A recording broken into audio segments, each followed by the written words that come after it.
Hey everyone, happy December. I hope you had an awesome turkey day last week and got to eat some delicious food and spend time with loved ones over the holiday weekend.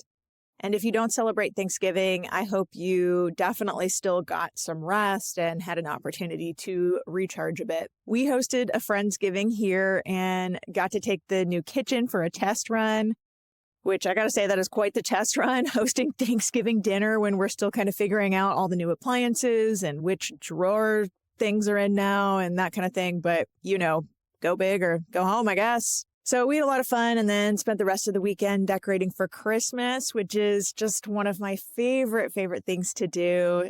So here we are, coming to the end of the year. And we are also continuing this series of bonus episodes here on the Offstage mic. So welcome to part 2 of this 3-part mini-series. Last episode, I introduced this bonus series. It's all from a 3-part webinar series that wrapped up earlier this fall. It's called They Never Taught You That, How to Grow Your Career in Arts Management. And when I say grow your career, what I really mean is growing your leadership skills, your leadership chops in this business. And this is not about getting a new job. Some people think automatically career growth means, climbing a ladder, new job, new gig. And I guess it could mean that, but that's not really the point of this training. It's about growing our leadership, your leadership in this business. That was a 3-part training, as I mentioned, and it's all based on the fact that, you know this already probably, but for most of us working in the industry of arts and culture with careers in arts management, there is simply a lot we were never taught about leadership. And unfortunately, you can't win a game if you don't know the rules. And that's just the premise of this whole thing. So over the course of this 3-part training, I talk about the 7 research-backed steps, but really 7 research-backed skills, I should say, that are necessary to growing your leadership, specifically tailored to your work, our work in the arts. So I played an adapted version of part 1 last episode. If you have not had a chance to listen to that, I recommend you do that. Go back, because today's episode is part 2, as I mentioned, and it really does build on part 1. Like it kind of stands alone, but I highly recommend, if you haven't listened to part 1, the previous episode, just press stop now, pause now, go back and get that content, because I think it'll be more helpful to you if you do it in that order.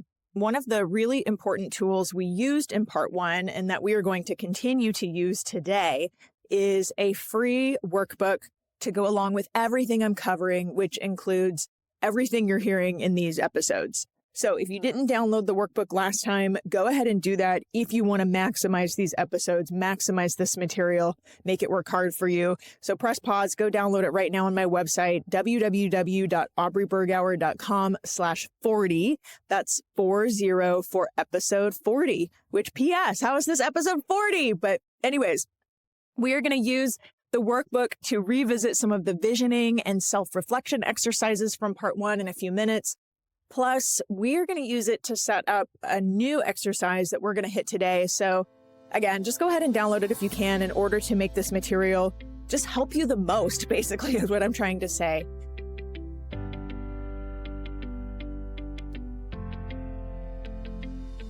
And before we get to the workbook, though, part 2 of this series, They Never Taught You That, really has 2 components. So the agenda for today is, first, we're going to talk about negotiation.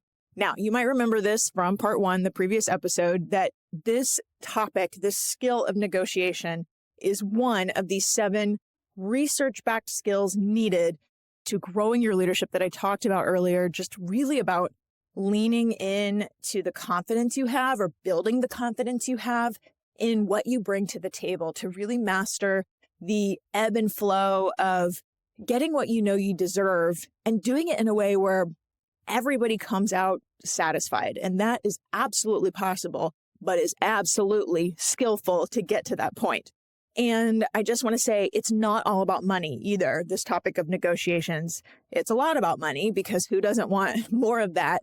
But it's not totally about money. It's not entirely about money. And in fact, I would say the skills around all this certainly aren't always involving money. So we're going to unpack all that together in this episode.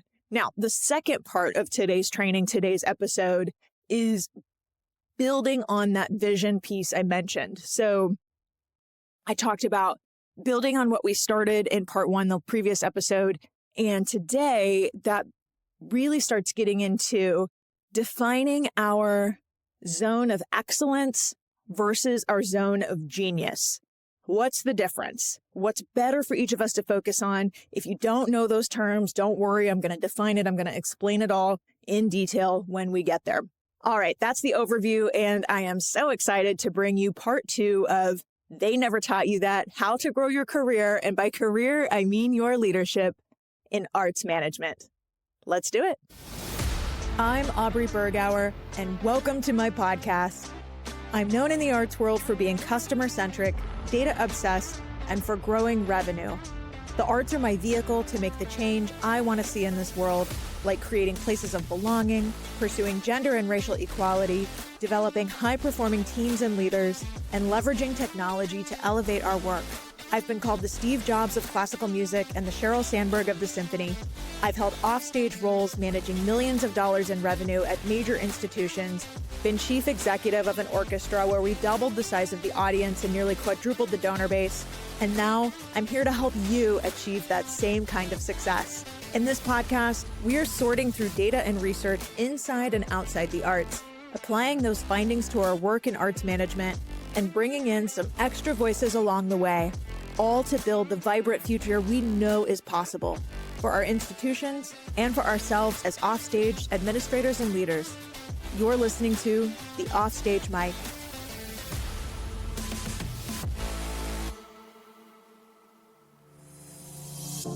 Hi everyone, Aubrey Bergauer here. Before we dive into today's episode, I want to tell you about Annual Fund Toolkit. If you're a nonprofit looking to revolutionize your fundraising strategies, you need to know about Annual Fund Toolkit. They're not just another consulting firm. They're specialists in transforming annual funds through data-driven donor engagement. What sets Annual Fund Toolkit apart is their laser focus on two critical challenges: improving donor retention and growing the major gifts pipeline. You can see why I like them, right? They combine fundraising expertise, data analysis, and strategic planning to help nonprofits like yours reach your goals. I'm particularly excited about their work in the arts sector. They have helped organizations like Austin Chamber Music Center and Castle of Our Skins unlock their fundraising potential. And get this, you get one dedicated strategist to help with all aspects of running your fundraising shop, from data to major gift coaching. It's like having an entire fundraising department that intimately understands you and the arts. Annual Fund Toolkit provides a clear roadmap to donor loyalty, automated dashboards to track your progress, and a catalog of proven playbooks. I know their founder, Luis Diaz, personally, and I think he is hands down one of the most brilliant minds in fundraising I've ever met. Whereas many arts groups are stuck with old models that aren't working anymore, the organizations that utilize Luis's advice and assistance are coming out ahead.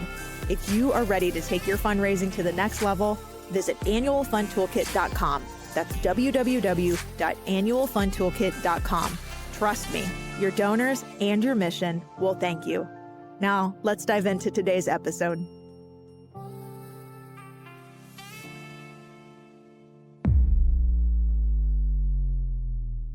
Okay, one more time. Welcome to part two of They Never Taught You That, How to Grow Your Career in Arts Management. So to start off, I want to recap a little bit from last episode. We talked about the challenges of navigating a career today in 2024, but really almost 2025 as I'm recording this. We talked about the hidden rules of arts management. You know, nobody gave you a handbook on how to differentiate yourself, how to promote yourself, how to build your personal brand, how to manage up, get buy-in for your ideas. The list goes on and on and on. So if that's you, no shame in the game, but these are the things that we just, at least for most of us, you know, painting with a very broad brush, most of us just were not ever taught in our training. And as I keep saying, you can't win a game if you don't know the rules. And that's just a fact. So what do we do about it? That's why we're here. Research gives us answers. We talked about this a lot in part 1. We're going to talk more about the research today in part 2 as well.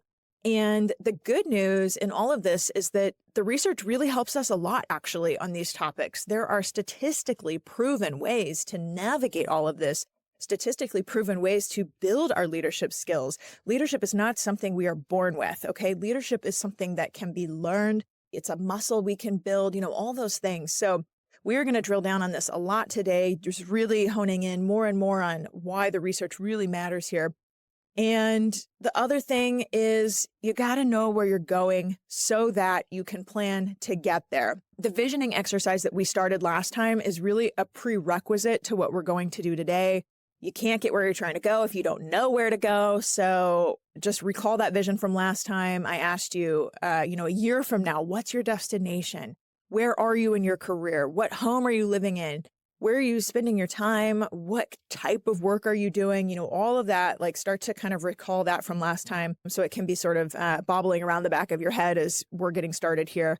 And I would say true for any type of goal setting, whether personal or professional or very project-based, or in this case, very, sort of life-based, career-based, always the first step is visioning the destination. You have to start with the end in mind so that you can reverse engineer it. So anyways, that's what we started last time. I'm going to get more into it today. Starting to do more of the reverse engineering piece, I'd say. And finally, just to continue to recap, we also talked last time about the 7 research-backed skills required on that journey. And I talk about these a bit in part 1. So just really quickly, let me run it down to recap here. Those 7 skills are 1, knowing the do's and don'ts of job search. That's do's and don'ts as a candidate and as a hiring manager. That has to do with equitable hiring, fair hiring, inclusive hiring. 2, standing out from the pack. How do you position yourself in the marketplace? Personal branding. When the candidate pool is very crowded, how do you separate yourself, in other words? Step 3 or skill 3, negotiations. That's negotiating salary, collective bargaining agreements, contracts. We are going to be spending a lot of time on that today, so put a pin in that. Skill number 4 of 7, bringing others along. We have to know how to bring others along with us and with our ideas if we're ever going to make change within our organizations. This also involves skills of managing up, skills of managing laterally among our peers as well. Just so much to say on that. For now, skill 5 of 7, company culture, how to set and contribute to a strong internal culture, no matter your role in the org chart. It's not just for the seat at the top. We did multiple episodes on this topic in the last season of the Offstage Mic. There is a massive body of research on how to build strong company cultures, so that's all there if you want more on that. Number 6 of 7, understanding the qualities of high-performing teams, high-performing leaders, and high-performing organizations. This is all very research-based as well. And here's the deal. Working in arts management is a team sport. True for any sector for that matter, I'm sure. But it took me, if I'm being honest, it took me a really long time to understand the importance of this. It's not a solo sport, as I said in the last episode. It's a team sport. And you cannot navigate a career in arts management without being part of a team or leading a team. So you need to know the research behind what makes good, strong, high-performing teams, leaders, organizations. And number 7 of 7, revenue generation. No matter what role you're in, what role you aspire to, if you can understand and articulate the connection between how your role can contribute to generating revenue, and I promise you it can. There is some connection for any single role within an arts organization to revenue. You can make yourself indispensable, and that's a pretty good place to be. So, okay, that's the recap and review. Like I said, I am excited to really, in this episode, get into number 3 on that list, which is negotiation. It's something that affects all of us at some point in our careers, most likely multiple times throughout our careers. So we're going to get into that very soon. But I wanted to start part 2 here with what's really behind all this. So this comes right back to the research and why research is so important, why I let it guide me in my decisions and in my approach to things, life, work, strategies, and how it has served and informed, I think it's fair to say, every upwardly mobile step I've taken in arts management, and why I use that research for trainings like this. And really, if you know me at all at this point, why I use research for all of the information that I share in all of my content, all of my teaching that I bring to you. So with that introduction, let's pick it up in this training right now. Here is why I teach from the research as opposed to teaching from advice. I shared a little bit of this in part 1, but to say it again, because this is so important to what we're doing here. Advice can be well-meaning, of course, but advice is just about always based on somebody's personal experience. That means if we're talking in statistical language, it is an N of 1, a sample size of 1. It's somebody's experience they're drawing from to share their advice with you. So can absolutely be well-meaning, can absolutely be intentional and well-intended. But I shared in part 1, maybe you remember about a time when I got some bad advice from a big fancy CEO, and maybe that worked for him, but it did not work for me. And I really suffered the consequences. So an N of 1, another way to say that is not statistically significant. The converse is research is statistically significant. We're talking about statistically significant sample sizes, and research doesn't mean it's always applicable. That's important. It doesn't mean always.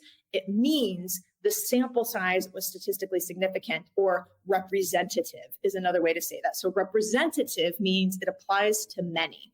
So I'll take my chances on applies to many over applies to one pretty much any day. Hope you're tracking with me. So we talked in part 1 about how, yes, research is something that sometimes we see ourselves in the data, and that makes a lot of sense. But sometimes research that is just statistically significant and applies to many, is representative of many, doesn't include us in the many, right? And so sometimes research and data helps us see others. And that is so critically important to our work as leaders. Sometimes we see ourselves, sometimes it allows us to see others. So Jim experienced this. He's been a part of a few different programs over the years. And Jim said it this way. He said, "This knowledge and research is invaluable, validating in some ways and eye-opening with other items." So again, that's what representative data does. And that's exactly what Jim is describing. Sometimes it really is eye-opening for us, and sometimes it feels validating as well. Another reason I teach from the research, not from opinion, is because research and data serves you no matter where life takes you. It is true today. It is true tomorrow. It's true 2 years from now, unless new research comes out for some reason, validating or invalidating, but it stands the test of time is what I'm trying to say. And that is also important, because the things we learn today, if you learn how to apply to where you are now, you can reapply to where you're going to be next year, year after that, year after that. So that is really important in terms of just the longevity of what we're learning here together. Julia is a past participant in my up-level program, and she said, though I'm no longer in the arts field directly, I'm still using a lot of Aubrey's research, tips, and expertise in my new field, as there are a lot of parallels. So that's what we like to see, applying to us no matter where our life or career takes us. And here's another reason why I teach from the research. It gives you new ideas. I love new ideas. And Kevin experienced this as well. He said more often than not, when it comes to business and leadership practices in the performing arts, we're left to either, tell me if this resonates. We're left to either make it up as we go or continue the dated patterns of our predecessors. Aubrey's an established 21st century arts professional with a wealth of knowledge and proven experience. And I'm really grateful for the compliment, but what he's really referring to is the research I assembled that gave him the new ideas that he has just wonderfully applied to his own work and leadership. So let's talk about it then. What does the research say about negotiations? What happens when you nail some of these previous steps I mentioned? you do successfully set yourself apart in the marketplace. You do know your purpose and know the value you bring, and you're articulating that in your applications and your cover letters. You show up confidently in the interview process and show up as yourself, whether that's as a candidate or as an employer. No matter where you are on that side of the equation, what happens when you make it to the finish line? You get an offer, and then it's time to negotiate. Or if you're the hiring manager, you're the one making the offer. It's time to negotiate either way. So we are going to go through my top negotiation tips. These are all research-based. These definitely apply to job offers, but also, I said it before, I'll say it again, it applies to any kind of collective bargaining agreement negotiation. So many of us here are part of those CBA negotiations. So a lot of this is totally applicable there too. And I will say the tips I'm going to share, there are, I think, 8 of them. Yeah. And this is not fully comprehensive. This is just my top 8. There's a lot more than what I'm able to bring to you in the time we have today. But the sources for this that I'm sharing from is 2 different sources primarily. One is Deepak Malhotra. He is a professor at the Harvard Business School. He has an excellent book I highly recommend. It's called Negotiating the Impossible. And the subtitle is something about without money or muscle. Okay, tell me if this resonates. Like, in the arts, we have no money, have no muscle. Like, that's true. Like, that's true when we go to the negotiating table, right? Like, what do we do? How do we negotiate when we don't have a lot of money? How do we still get what we want in the package? If we don't have a lot of muscle, meaning lots of lawyers, lots of staff, lots of whatever, like, I don't know, to me, this just really, when I read that subtitle, I was like, yeah. So if you downloaded the workbook for this training, there is also linked a great video on Deepak Malhotra sharing tips specifically on negotiating job offers. And I definitely recommend watch that video if you want more where this came from. And then the other source I'm primarily pulling for all of this is from Maggie Neal. She is a professor at the Stanford Graduate School of Business. And there's also a great video from her that we've linked to in the workbook for this training. So more tips for sure than what I'm able to share just right now, and definitely more tips than even these 2 resources. But here we go. If I had to boil it down to my top 8, these are it. Number 1, always negotiate. This comes from not just those 2 sources I mentioned, but pretty much every source ever in the history on planet Earth of negotiating. Always negotiate, and particularly with job offers. So when you get that call that the job is yours, let's say they make the pitch, they go over the details, whatever they say, doesn't even matter. Whatever they say, here's what you do. You thank them, you communicate your excitement, and you say, I want to read it over and get back to you with questions. That's your script, okay? And the questions are then what you get to come back to with your points that you want to negotiate. So always do this. I'll say it again. Thank them, communicate your excitement. I'm so grateful. Thank you. Super excited. I want to read over everything and I'll get back to you with any questions I have. And that's the third one. So you want to read it over and get back to them with questions. And your questions then get to be the points you want to negotiate. Number 2, they have to believe you deserve it. Do not ever ask for anything in a negotiation setting without stating why you deserve it. It is not enough for you to think you deserve it. You should think you deserve it, but that's not enough. So they need to be able to, this is why you have to say the why, it's very meta. They have to be able to go back to others in their company. This is true whether it's CBA or job offer. They have to be able to go back and write or say or make the case, make the argument on your behalf. So for example, for CBA negotiations, I definitely remember in settings with our players committee, trying to give them the talking points to help them go back to the rest of the orchestra and make the pitch for whatever we talked about. They can take it or leave it. This is true for anybody on the other side, but for you to try to like give them fodder, write the script for them as much as you can. So they're like, oh yeah, right. This is what we talked about. This is why this person's worth it. This is why, such and such. So definitely be able to make the case for why you deserve it. And they have to believe it too. Otherwise the negotiation most likely will stall. Number 3, I love this one. You need to be flexible on which currency they pay you in. This is a big one. So often we think it's just money, money, money. And yes, I want that. Hope you want that too, but that's not the totality of the package. So Deepak Malhotra goes a little deeper. He says, quote, "You shouldn't care about the salary, the bonus, the moving package, the vacation days, etc. You should care about the entire deal." And that's what we're talking about. So the more options, he says, the more options you give them on how to be paid, the better. So here's a couple of examples for you on this. I remember there was one organization, this was several years ago now, they couldn't come up on salary. And they could, however, give me more paid time off. So I was able to negotiate a really great vacation package, days off deal. And so that was great, of course, for the time at that organization. But then I was able to take that with me to the job after that. So then when I'm negotiating that compensation package, I'm also able to say, in addition to the salary and other parts of the package we're negotiating, I was able to say, you know, the job I'm coming from, I have XYZ weeks of vacation. I forget how many it was at this point, but like, can you match that? So it wasn't just something that was helpful for me for that one job. I was able to take it with me multiple jobs down the line. Another example is, this was also several years ago, there was an organization where I got an offer and it included the health insurance, but I didn't need to be on the medical plan because at the time I was on my partner's plan.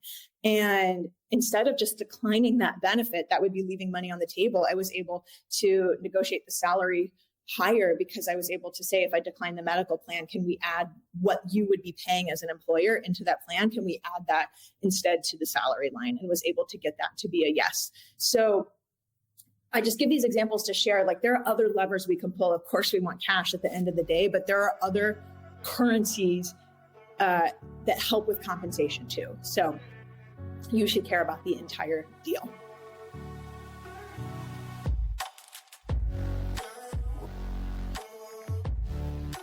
All right, time for a quick break. When we come back to the second part of today's training, I'll get into the rest of my top 8 strategies for negotiation, and also get your workbook out if you're not already using it to follow along, because we're going to return to the visioning that we did in part 1 and use that to go deeper into what parts of your vision you're already living. You may not even know it, but some parts are likely part of your life now already, even if small or hard to see. And we're going to talk about how pulling those little threads can guide you to the bigger life and goals you see for yourself.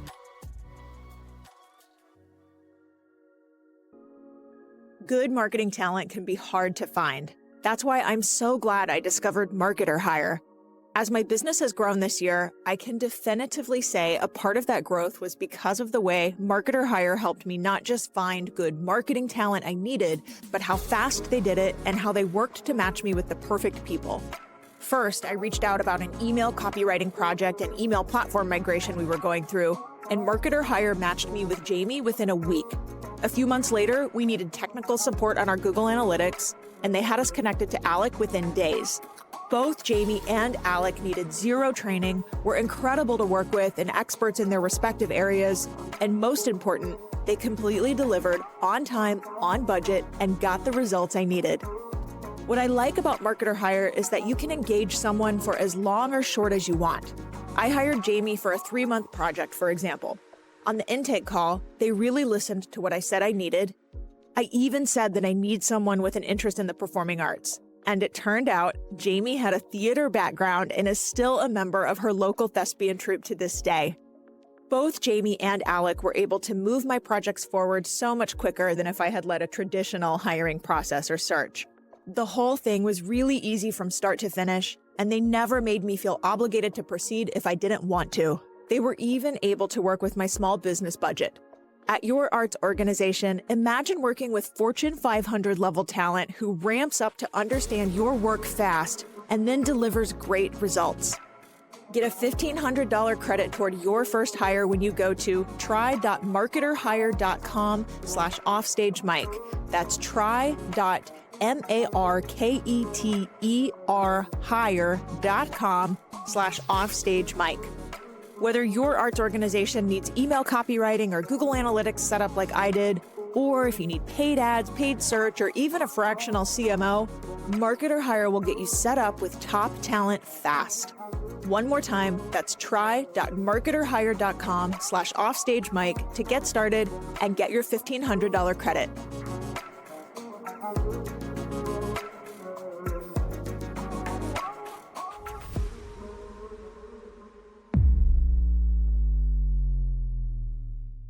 Number 4, avoid negotiating over a single issue. Wow, I wish I could just put this on a banner in every CBA conference room. It's so much, it's so beneficial to everybody involved when you don't split hairs over one issue at a time. You actually get a stronger deal for all involved this way. There are a bunch of reasons for this. So sometimes even introducing a relatively minor second issue is enough to dislodge a stalemate. And that's why single issues, if you're picking apart every single issue, it really comes down to, whether you mean to or not, kind of a mental tally of who conceded, who didn't. But when it's in a package, it just it kind of blends that together. So everybody really comes much more willing to think about the totality of the deal, which is why the deal is stronger for all involved. So if you are down to a single issue, or maybe in a job offer situation, you're like, I really only care about this one thing, even introducing a minor second issue can help. So, for example, let's say what you really want is more paid time off, but you can then come to them and say, here's my question, really excited for the offer and excited to work here, but I want to talk about more time off and a parking pass.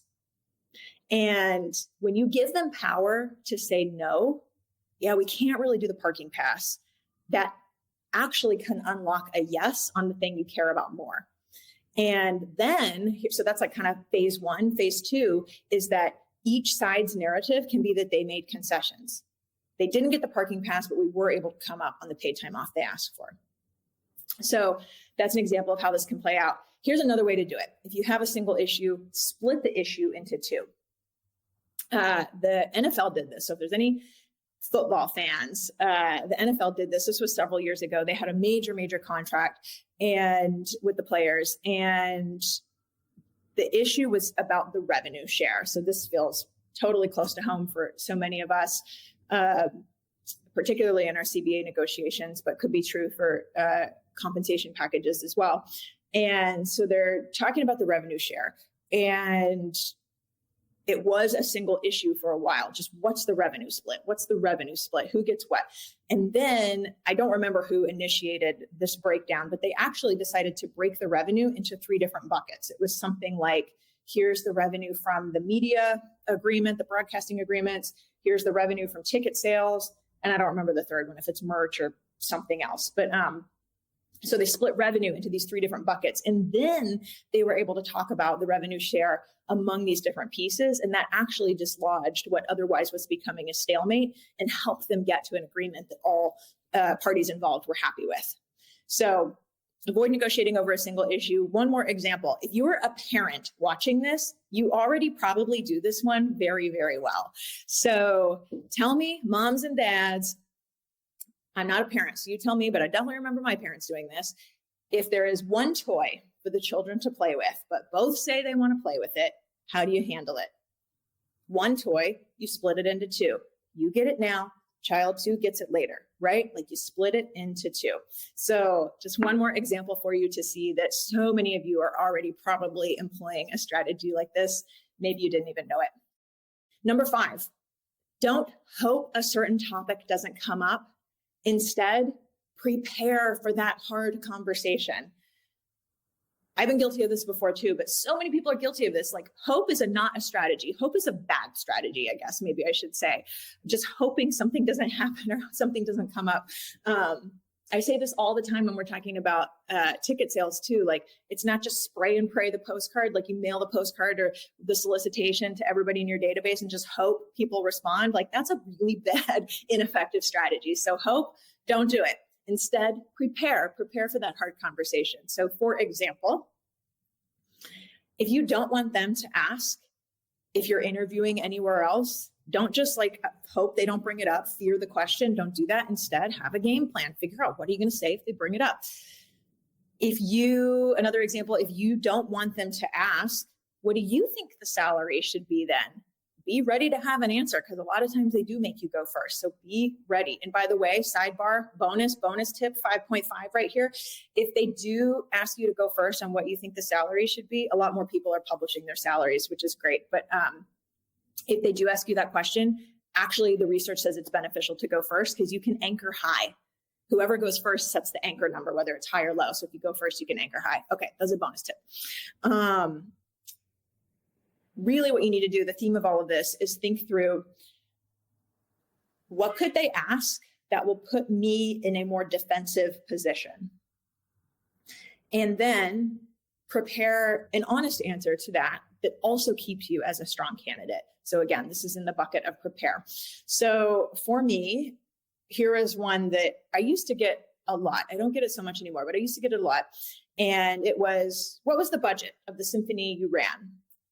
Which I used to hate and fear that question. I said in part one, people love to put us in a box.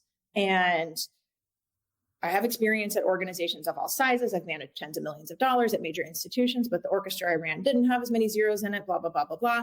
And now I don't think the number of zeros in the budget fundamentally changes the work that needs to be done. But now I have an answer to that effect. So I used to say, only 10% of orchestras have a annual budget of $2 million or greater, only 10%. And I've managed tens of millions of dollars at the Seattle Opera and the Bumbershoot Music and Arts Festival. I grew California Symphony into that 2 million top 10% mark. But to me, I would say more than how many zeros in the budget, having worked at organizations of all sizes, to me, it's really more about managing the people that lead to that growth and deliver those budget results. And now what I've done is I've pivoted to a topic I want to talk about. I love talking about managing people and growing the team and all of that kind of thing. And for me, perfect or imperfect, that was me at least preparing for that kind of answer. So I hope that helps just illuminate for you how to not just fear a topic, but prepare for it. Number 6, they are not out to get you. So it's really interesting. So many people say, Aubrey, what if they renege the offer? Or I'm afraid to negotiate because I'm afraid they won't like me and I got to come into this role. It's not like that. So a couple things. One, they're not going to renege the offer because you're negotiating. And if they do, you don't want to work for them. Like, we want strong negotiators at our organization. Once the offer comes, what I want to say right now is once the offer comes, there's a real power dynamic shift in our favor as a candidate. And they like you. That's important. You got the offer. They like you, right? So if they are not able to respond quickly, sometimes people are like, oh my gosh, are they ghosting me? What's happening? Like, calm down. It's okay. If they're not able to give you what you want, you went for it, you negotiated, it's a no, we can't do these things. Nothing lost. You tried, nothing lost. And it's just that you are not the only concern they have in life. It's just the facts. So, but I think that's hard when we're in it and we feel like, the center of the story and, oh my God, they took several days. I haven't heard back. Maybe they're going to renege. It's not that. It's just that there's other things going on. So you got the offer. They like you. They are not out to get you. And we have to remember that. Number 7, companies don't negotiate. People negotiate. This is true for fundraising too, for anybody who's ever heard, like, people don't give to organizations, people don't give to companies, people give to people. Same kind of concept. Companies don't negotiate, people negotiate. And this is good advice for all negotiations, contracts, CBAs, anything, not just job offers. But for the job offer example, knowing who you're negotiating with actually makes a really big difference. So for example, negotiating with your future boss is very different than negotiating with the HR person. This plays out in different ways depending on the organization. You could be negotiating the offer with your boss, your future boss. It could be negotiating with the HR person, could be with the recruiter if you're going through a search firm. So to parse this out a little more, if it's the HR person, it might be, Deepak Malhotra says, it might be okay if the HR person gets slightly annoyed. Not pissed off because you were an ass, okay? Don't hear me saying that, but slightly annoyed. Because they're not the one you have to work most closely with, right? You see what I'm saying? Maybe the HR person doesn't want to break the mold. Like, they're trying to follow protocol. They're trying to stick to the script that they've been taught, for so many offers they've done. But your boss, on the other hand, they might want to go to bat for you. They might want to make the case for getting you what you're asking for. So it's just really important to know who you're talking to. And we don't always get to call those shots. We don't always get to control that, of course, but just to know who's on the other side, like maybe you do get to push a little harder with this person is what I'm trying to say. So companies don't negotiate, people negotiate. Okay, number 8, last one. Shoot for an 11 out of 10. This is just good general life advice, not just negotiation advice. Imagine that the person with whom you're negotiating is going to rate you on a scale of 1 to 10 on how much they want to work with you in the future. And you don't want a 9. You don't even want a 10. You want, through the negotiation process, for them to say, wow, I really want to work with this person badly by the way you've negotiated.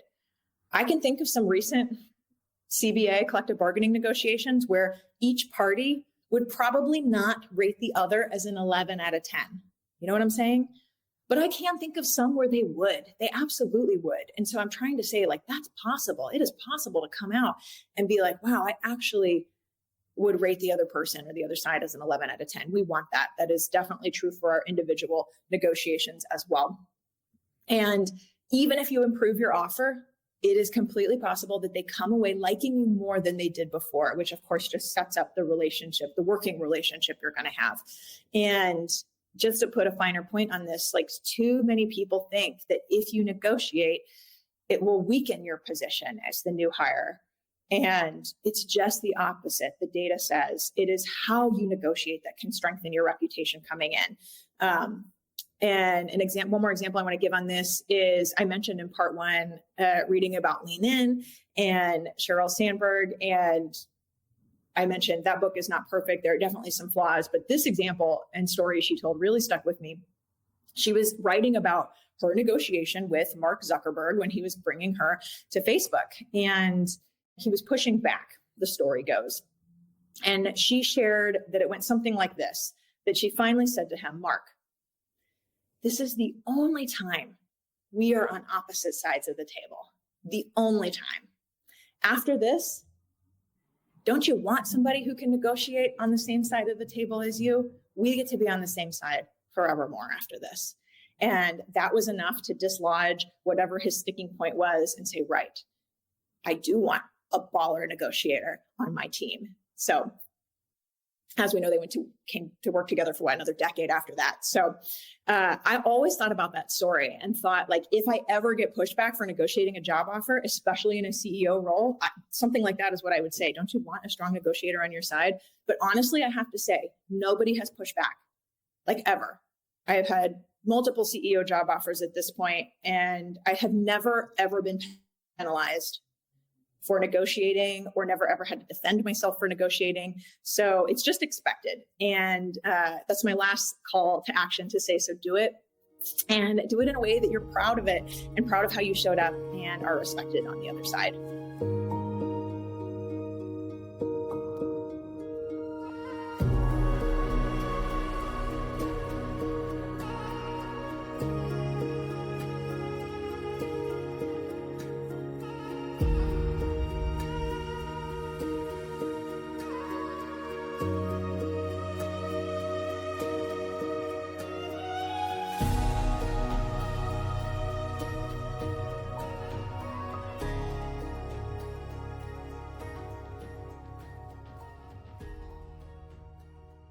Again, there's so many more tips linked in the videos in the workbook and in Deepak Malhotra's book I mentioned, Negotiating the Impossible. But for now, we got to move on. So, okay, pull up your vision draft.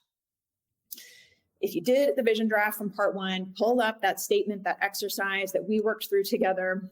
What are some things that make you smile when you think about that future vision?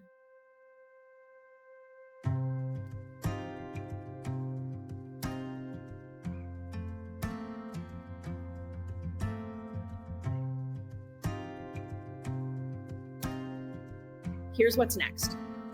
Take that year 1 vision, and now I have some new questions for you to go a little deeper. You need to ask yourself right now, what parts of that vision are already present in your life, even if a little bit?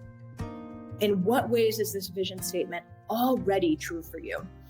So, for example, don't laugh at me, you guys, but sharing a bit of my own, a few years back, I did an exercise like this. And for me, I had identified that I wanted to be more like Brene Brown or Adam Grant and be able to have a full-time job, but also be able to go out and speak and teach and even write.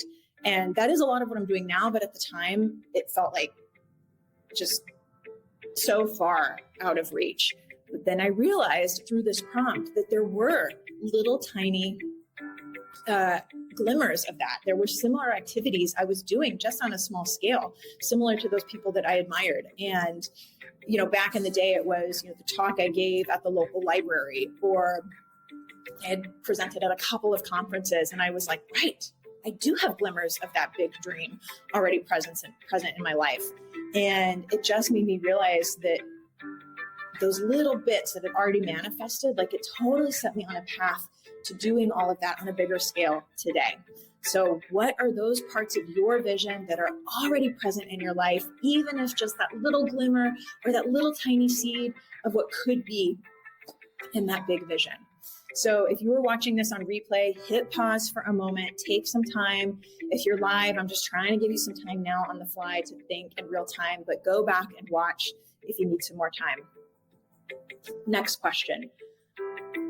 From that vision, what are your knowns and your unknowns? Take a moment to summarize or list these out. So your knowns could be the things that are must-have, like you have clarity. These are the must-have things I gotta have in this vision. The knowns could also be or things the answers to, some elements of that vision where you're like, I know this has to happen, or I know the answer to that. Or also the knowns can be things you can control. Maybe this isn't present yet in my life, but I can control whether or not that becomes present. So all of those things, those are the knowns. So write that down. And then the unknowns are just like it sounds, the elements that are uncertain to you at this moment. Identify those knowns and unknowns across all kinds of categories. Do this for location, do this for finances, the kind of projects you want to be working on, the kind of people you want to be working with, the results you want to see that you wrote about in this vision, your lifestyle, all those different categories, the knowns, the unknowns. Take a moment, do it now. If you're watching the replay, hit pause, give yourself a second.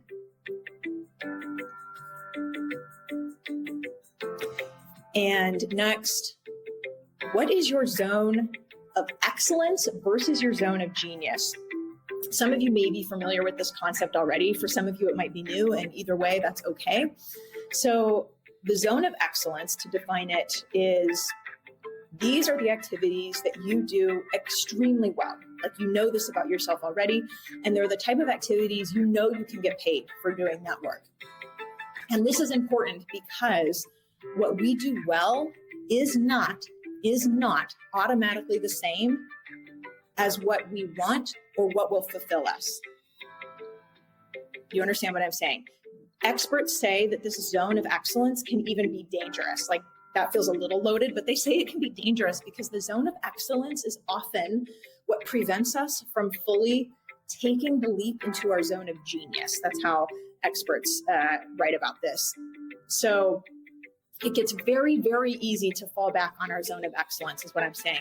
So to everybody who has made a career pivot or wants to make a career pivot, I got to say like half of the Changing the Narrative team at this point has made a career pivot, and several up-level program alums have made career pivots. The people who've done that are the people who did not fall prey to the zone of excellence. So that is so good. You did not fall into that trap. You broke out of the zone of excellence. So by contrast, then what is the zone of genius? The zone of genius is the activities that you are uniquely suited to. They are the activities that draw upon, the way you're wired, your special gifts, your unique strengths. And to give my own example, for me, I realized this a few years ago. Marketing is my zone of excellence, not my zone of genius. I was making money doing that. People tell me I'm good at marketing. And a big realization for me was, I don't want to be a CMO. I want to be a CEO. And that is true to this day. And I also realized hand in hand with that a few years ago, what I just said is not true for everybody. Some people, of course, want to be head of marketing, and that's A-okay. And so just realizing like, wow, no, that is unique to me. And definitely not universally true. Like that is so important and powerful as we're trying to figure out the how or the what the trajectories we're trying to create for ourselves. And so, not to be cheesy, but we are all wired differently and we are all unique, right? And so actually think about that because it just brings so much clarity to this exercise. So hopefully I've taken enough time where you can write down your zone of excellence versus your zone of genius. And just a little bit more on this to help parse it out for yourself. And then we're going to wrap up for today. Guy Hendricks is the author of The Big Leap. He writes about this phenomenon of zone of excellence versus zone of genius. And he says, liberating and expressing your natural genius is your ultimate path to success and life satisfaction. That's why it's so important that you take the moment to really try to drill down on this. So a few more questions to try to help stimulate this for you is, what is working best when you think about your day-to-day activities, your job role, job you have now, past jobs you've had, past roles you've had, your daily routines, if you think about your social interactions, what's working best for you? Think about all of those different categories I just said and think about like when during the day, whether current or in the past, when are you in that zone of excellence versus zone of genius? Like think through it. If you got to pull up your calendar and think through like, oh yeah, that was excellence, that was genius. Another way to talk about genius might be like if you've heard of flow state, like when do you really like you're in the work, but you lose track of time kind of a thing. Like that's a really big indicator that that's your zone of genius. You can also think through what activities or responsibilities from your past were in your zone of genius, but maybe they're latent now. Maybe it's not something that's required of you today. So think about that. Think about what are those strengths? How can you use them more? That's a real good zone of genius question. So pause if you need more time. Again, if you're watching this on replay later, hit pause, really take the time you need. If you're watching live, go back, spend some time on it because the clarity it brings is so helpful. And like I said, just be an observer of yourself this week, noting when your work falls into either of these categories, zone of excellence or genius, or here's the third one we haven't said yet, zone of competence, which is pretty neutral. I think all of us at some point in our jobs have a zone of competence. Like our jobs are rarely 100% fulfilling all day, every day. So to be fair, there could be a zone of competence in there, which is pretty neutral.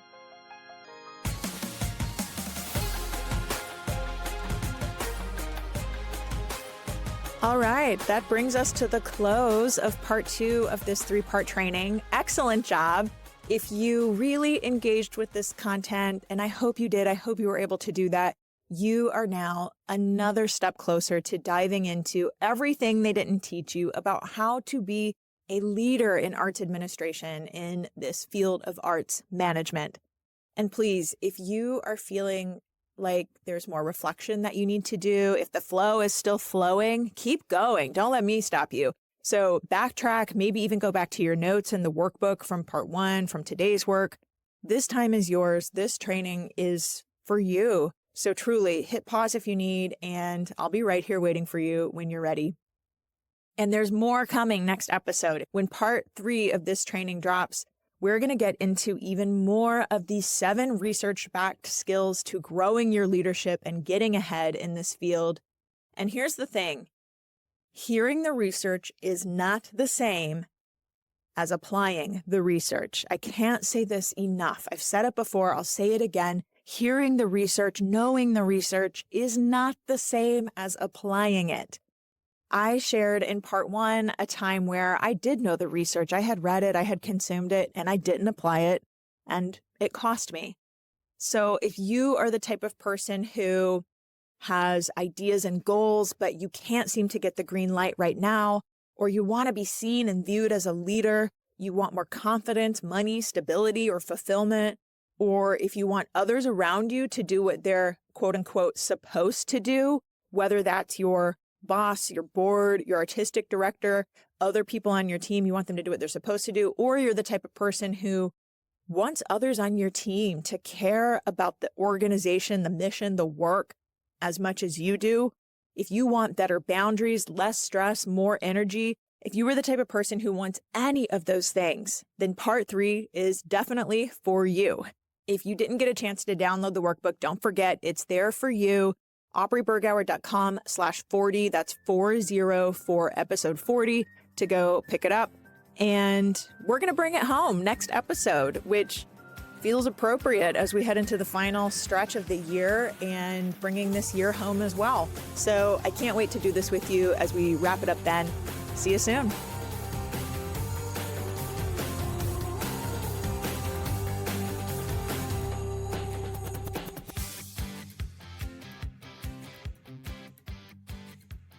That's all for today, folks. Thanks so much for listening. If you like what you heard here, hit that button to follow and subscribe to this podcast.